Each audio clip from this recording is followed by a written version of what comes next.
Good morning, dear students of class 8. Assalamu alaikum. How are you all? Hope you all are doing well. Dear students, today we are going to solve some another questions from exercise 4. So I have written a question number 8. Question number 8 says that convert the following numbers into their base 10 equivalent. यानी कि अब जो इस question में आपको numbers मिले हुए होंगे वो अलग अलग बेसिस के मिले हुए होंगे। कोई आपको बेस 5 का नंबर मिला हुआ होगा, कोई आपको बेस 8 का नंबर मिला हुआ होगा। तो आपने उन बेस 5 और बेस 8 वाले नंबर्स को बेस 10 में इक्विवेलेंट करना होगा, बेस 10 में कन्वर्ट करना होगा। तो आज हम ये सीखेंगे कि हम बेस 5 और बेस 8 वाले नंबर्स को बेस 10 में किस तरह से कन्वर्ट कर सकते हैं। तो यहां पर सबसे पहले मैंने बेस 5 वाला नंबर लिखा है। बेस 5 वाला नंबर है 42 बेस 5। ठीक है, तो अब देखेंगे इसका सॉल्यूशन किस तरह से आएगा। ये यहां पर 42 बेस 5 वाला नंबर आ गया है। अब देखें यहां पर इसमें 2 डिजिट्स हैं। ठीक है, 42 में कितने डिजिट्स आ रहे हैं? 2 डिजिट्स आ रहे हैं। तो जो आप पावर स्टार्ट करेंगे ना, वो आप 0 से स्टार्ट करेंगे। यानी कि अगर 2 डिजिट्स हैं तो पावर में भी 2 डिजिट्स आने चाहिए। 2 डिजिट्स मतलब कि पावर भी 2 डिजिट्स तक ही चलेगा। मतलब कहने का ये कि अगर आप 0 से स्टार्ट कर रहे हैं तो 0 और 1 में 2 डिजिट आपके कंप्लीट हो रहे हैं। ठीक है, तो अगर आपके पास यहां पर क्वेश्चन में 3 डिजिट्स हैं तो अगेन अगर आप 0 से पावर स्टार्ट कर रहे हैं तो 0, 1 और 2 यानी कि पावर चलेगा 2 तक। ठीक, अगर आपके पास क्वेश्चन में 4 डिजिट्स हैं, ठीक है, क्वेश्चन में अगर आपके पास 4 डिजिट्स हैं तो आपका पावर कहां से स्टार्ट होगा? 0, 1, 2, 3 तक चलेगा आपका पावर। ठीक है, यानी कि आप जो नंबर्स को पावर्स देते जाएंगे, यानी कि स्टार्ट करना है 0 से, फिर जितना भी पावर चले आपके पास। ठीक है, तो सेम वे से आपके पास 42 है, 42 में पावर आएंगे 0 और 1। तो यहां पर मैंने इसका सॉल्यूशन लिखा है। देखें इधर, पहले आपने क्या किया, पहले 2 आ रहा है, राइट हैंड साइड से स्टार्ट करें या लेफ्ट हैंड साइड से स्टार्ट करें, आंसर सेम ही आएगा। अगर आप 2 से स्टार्ट कर रहे हैं तो 2 × 5 पावर 0, बीच में प्लस लगानी है। फिर नेक्स्ट जो डिजिट आ रहा है आपके पास 4 × 5 पावर 1। ठीक है, ये 5 के साथ क्यों मल्टीप्लाई करा रहे हैं? क्योंकि आपका बेस 5 है। क्वेश्चन में क्या दिया हुआ है? बेस 5 दिया हुआ है, बेस 5 है क्वेश्चन में।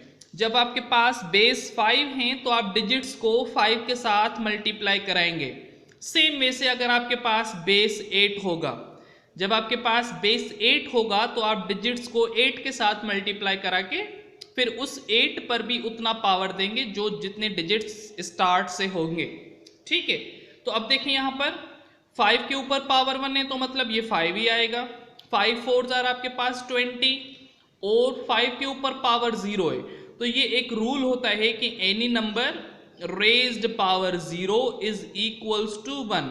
यानी कि कोई भी नंबर, किसी भी नंबर के ऊपर अगर पावर 0 आ जाए तो वो क्या होता है? 1 के बराबर होता है। यानी कि ये रूल है आपके पास। ये क्या है? रूल है। तो अब देखें 5 के ऊपर पावर 0 है तो अब 5 के ऊपर पावर 0 आ गया तो ये 1 के बराबर हो गया। 1 को 2 के साथ मल्टीप्लाई कराएंगे तो ये 2 ही आएगा। यहां पर आए 20 में 2 प्लस करेंगे तो मतलब आपका आंसर 22 आना चाहिए। आइए देखते हैं यहां पर, ये देखें आपके पास 20 आ गया। 2 को 1 के साथ मल्टीप्लाई कराए, ये 1 कहां से आया? क्योंकि 5 के ऊपर पावर 0 था। Any number raised power 0 is equals to 1। 2 × 1 it will be 2। तो हेयर 20 + 2 इज इक्वल्स टू 22 और अब ये बेस 10 में आ गया। अब ये किस में आ गया? बेस 10 में आ गया। इसका बेस 5 खत्म हो गया। ठीक है, इस तरह से आप बेस 5 वाला नंबर इक्विवेलेंट कर सकते हैं बेस 10 में। सेम वे से अगर आपके पास बेस 8 वाला नंबर आया है, यानी कि ये क्वेश्चन नंबर 1 था, अब क्वेश्चन नंबर 3 को देखें। ठीक है, एक्सरसाइज में क्वेश्चन नंबर 3, इसका सॉल्यूशन भी सेम वे से। इसमें 4 डिजिट्स हैं तो अगर आप 0 से स्टार्ट कर रहे हैं तो पावर 3 तक चलेगा। 0, 1, 2, 3। ठीक है, 0 से स्टार्ट कर रहे हैं तो पावर कितना कहां तक चलेगा? 3 तक। आए देखते हैं कि इसके पावर्स कहां तक आ रहे हैं। देखें इधर, ये 5 यानी कि लास्ट वाला डिजिट्स आपके पास 5 है। 5 × 8 पावर 0। 8 कहां से आए? क्योंकि इसका बेस 8 है आपके पास। ठीक है, ये 8 के ऊपर पावर 0 आ गया, मल्टीप्लाई कर दिया फर्स्ट डिजिट से। प्लस 8 पावर 1, 0 आ गया, अब 1 आएगा, फिर 2, फिर 3, इस तरह से पावर्स देंगे।